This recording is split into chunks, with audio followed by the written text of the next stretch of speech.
I need to be more varied and vast in the use of my vernacular.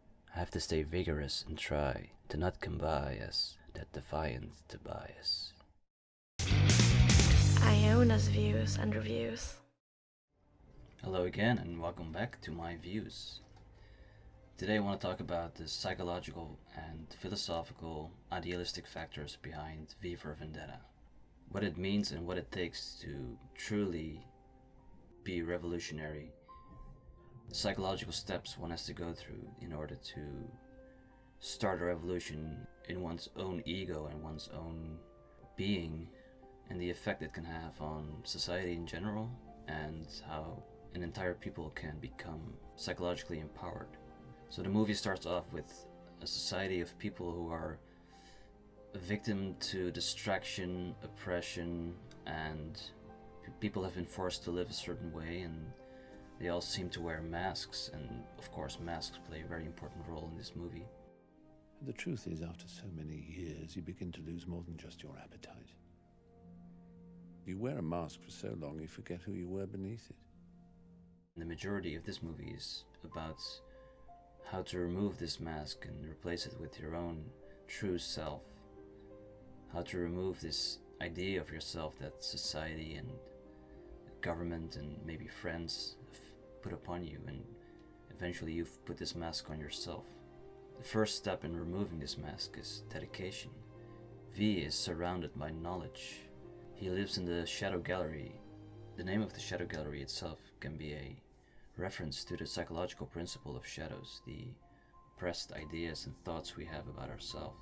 The knowledge we suppress about ourselves that every now and then seems to come to the surface of our being, and we try to repress it immediately again. Only you can face your own shadows, and you have to know which part of you you're repressing, and you have to be able to face it. And this of course takes a lot of dedication, but to truly face your shadow you have to sacrifice part of your ego, part of your social self. Unless you are ready to offer your cooperation, you are to be executed. Do you understand what I'm telling you? Yes. Are you ready to cooperate? No. Evey literally goes through pain, suffering, fear, humiliation, and through all this she overcomes her fears eventually. She does have to sacrifice a lot. This scene where Evey is offered V's jacket to protect her from the rain is a great example of an individual no longer needing outside comfort and being at complete peace with their own fate. Both V and Evey go through major trauma, after which they overcome their ego and are born again. This destruction of the ego is symbolized within the movie by V surviving the explosion and suffering severe burns. For Evey, this is represented by her hair being shaved off when she gets imprisoned. The most important difference between V and Evey's story and ultimate fate is that V involuntarily went through suffering in order to be reborn, while Evey had a more active role in her own fate. This may be the most important moment of your life. Commit to it. After overcoming their fears and doubts, both V and Evey are now completely free-minded and fearless individuals, and decide to take matters into their own hands, both for their personal well-being and for the greater good. This is where the idea of rebirth and the fulfilling of true potential comes into play.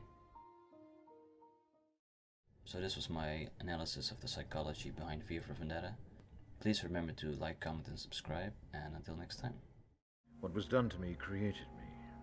It's a basic principle of the universe that every action will create an equal and opposing reaction.